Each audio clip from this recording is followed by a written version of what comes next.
سلام ومرحبا بكم. اليوم راح نحضروا مع بعض وصفة كريات الدجاج بالجلبانة، الوصفة اللي راح تعجبكم وما تندموش عليها.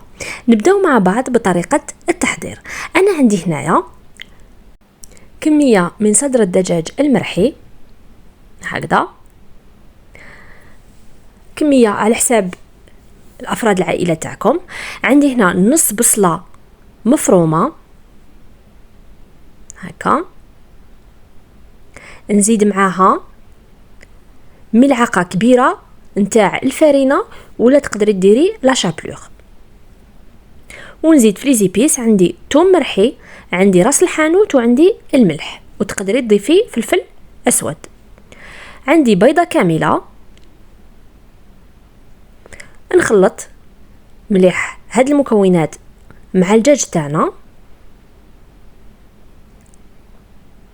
بهذه الطريقة، ونبدأ نكون كريات على حساب الحجم اللي راكي حباتو. انا درتهم هنايا صغار شوية. نشكل الكريات ونحطهم جانبا.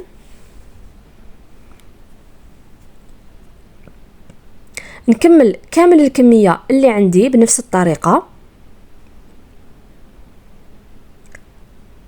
هكذا، وفي الأخير نضيف لهم ولا نرمدهم في الفارينة. إذا حبيتي ترمديهم في الفارينة، وإذا حبيتي ديريهم في الشابلور كذلك راح يعطي لهم قرمشة رائعة. أنا نجوزهم هنايا كامل في لافارين. فوالا، ونروح ندير زيت سخون ونقليهم بهذا الشكل. نحطهم كامل في المقلاة،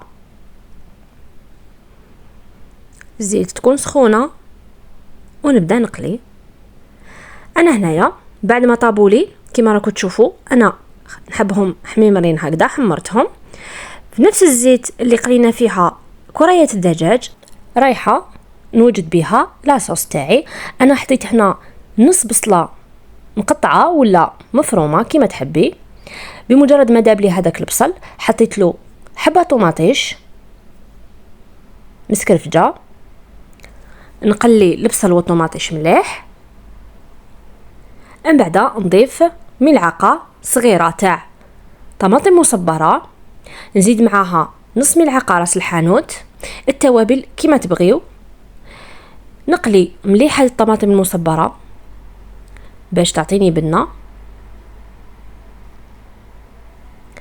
بعد ما يتقلى لي شويه نضيف الجلبانه ونزيد نقليها مليح هكا، نخلط.